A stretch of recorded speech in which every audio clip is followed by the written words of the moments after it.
So I've given the group a stimulus to have a look at, and just going to give them a minute or so to really look at it and think about what their response is, what does it conjure up for them, and then we'll have a quick discussion about those responses to then move into, right, where do we want to go? What do we want to use to start delving in and responding to this stimulus?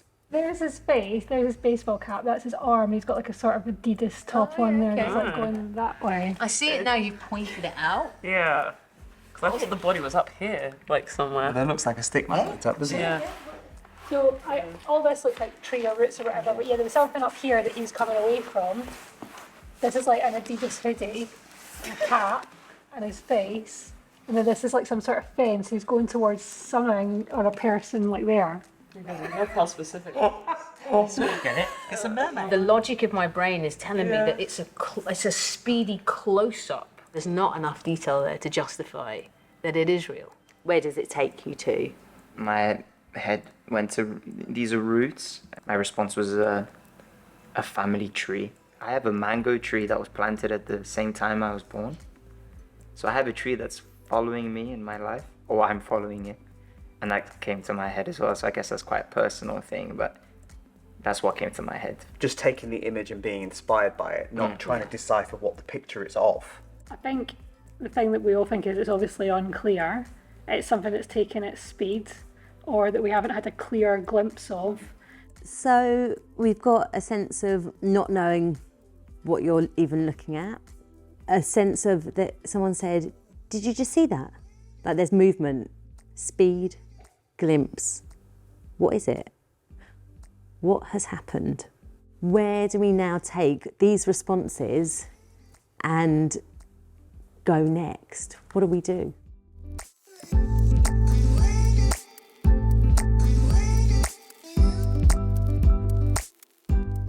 Just physically what we were doing is interesting. We were all looking at this thing, and there might be a sequence where it's about trying to get a better angle or a view on something. So you've got 4 or 5 people, just literally what we were doing, slightly adjusting their angle on the monitor or trying to see from further away, trying to get up close. And just because we've all mentioned speed is distance over time. So I think I'd like to probably play some games with distance and time, because that is speed, I think. The task possibly starting with looking at a fixed point and adjusting where you are in the space. I've stuck on this idea of everyone seeing the same thing but describing it different ways, and I think that speaks to something really quite nice about individuality, right? You see everyone has a different response. We came up with a writing task, and it's just worth saying that if you're the person leading this task or you've come up with it, it's just worth thinking about how much you give away when you're explaining that task, or you want a group to do that task. Is it worth holding some stuff back? Because it's useful starting from a very simple starting point to get the most out of your group, and then layering on those instructions rather than the other way around, starting with something really complex and convoluted. No one really knows what they're doing, what's expected of them, and then taking away. Just think about that.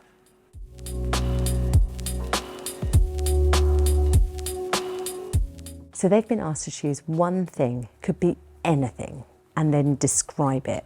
And they've been given a couple of minutes to write that down. Is this related to the visual stimulus?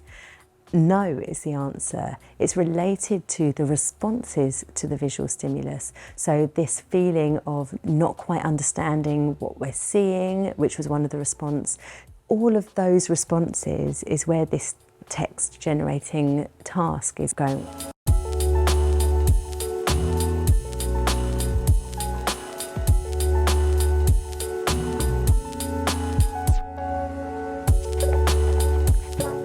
So what we're going to do now is we're going to swap text, read the descriptions and circle the words that are really key to describing that thing. And those words will not be allowed to be used.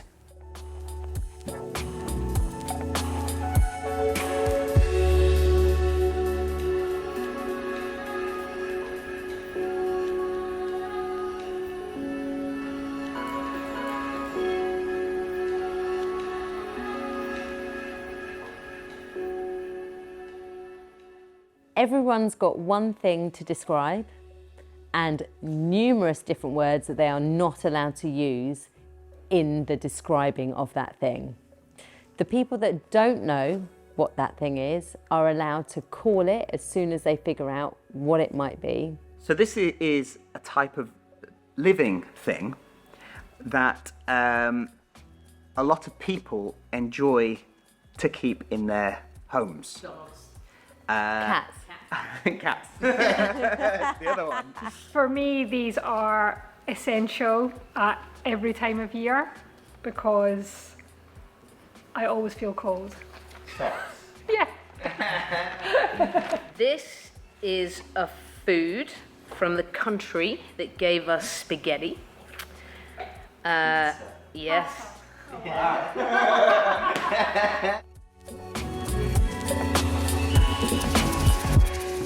From the task that the group's created, now it's about, are there any other tasks that we can go on to do? So, for example, one idea was to, as the group, choose a word that kept coming up as their first response to the stimulus. For example, speed. Get a big piece of paper, write the word speed in the middle, and then everyone writes down all the words associated to that word. And then the task to describe speed without using any of those words. And what are you left with? When you're coming up with a text task or a text generating task, it's not about just recreating this task or a different generating text task that we've given you. It's about thinking, how does this relate back to your stimulus? A task that generates text could be anything. It's up to you to make the building blocks and make the rules. So we're doing a physical task that we've come up with about perspective and seeing things from different perspectives or trying to get a clearer view. So they've got 5 different moves that they need to make looking at the one focal point. Okay, all of you together in the space. Focal point, you were saying computer? I mean, we could just... Yeah. Angle 3.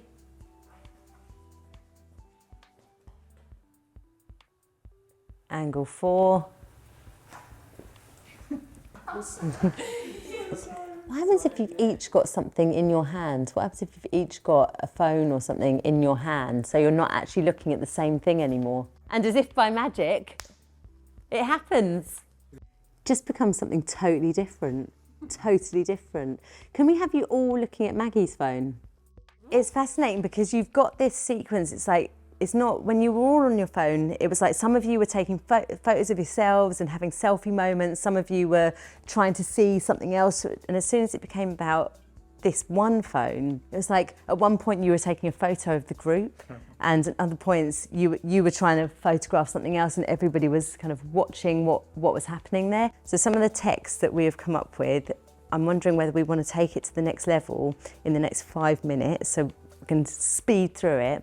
But take that idea of speed, all the words that you can't say to describe what speed is, and then seeing if we can describe speed without using any of those words, and let's see where the movement fits in with this. Measurement of physicality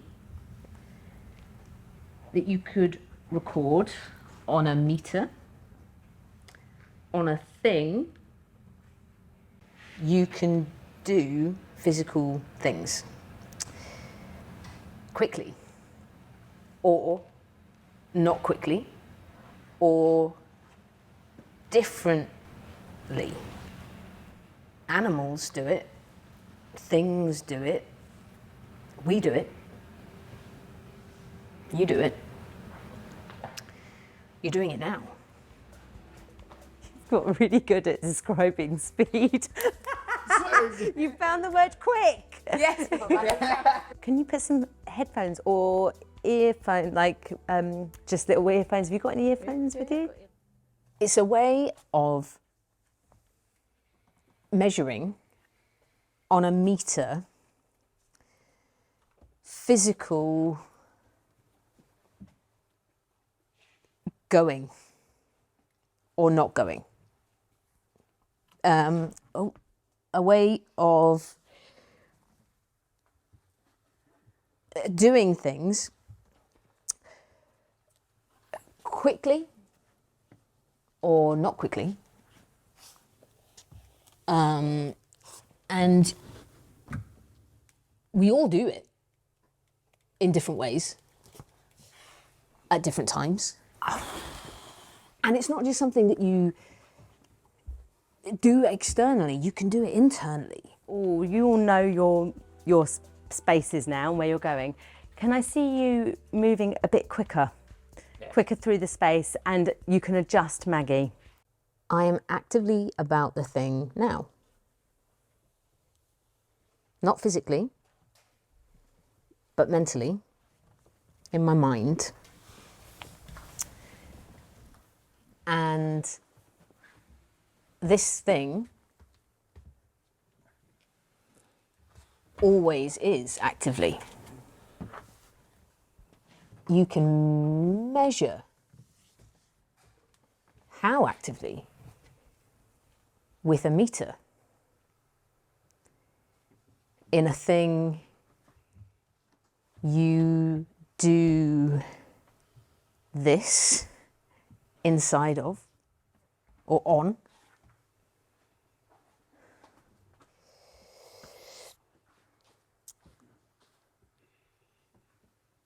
Animals have reputations around how they do this. My breath is affected by my physicalizing this thing. And you want to explain it to Philippe, who's next to you, but all words are vetoed. But you still need to make your body shapes. Yeah. You can do it from sitting down, that's fine. Does that make sense? Yeah. So you've still got your body shapes, but you're sitting down.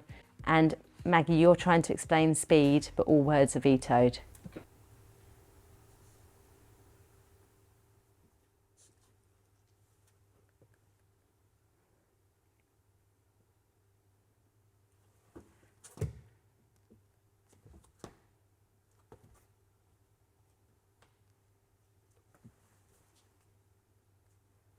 And now the thing that's stopping you is that he's just looking, his focus is elsewhere.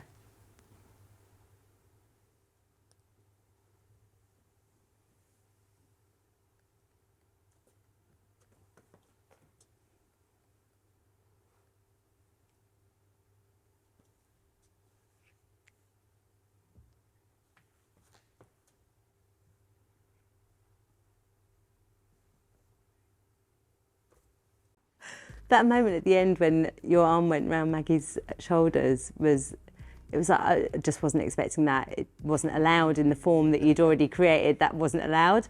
And then all of a sudden it was like, but look over there. And Maggie was allowed into your picture all of a sudden.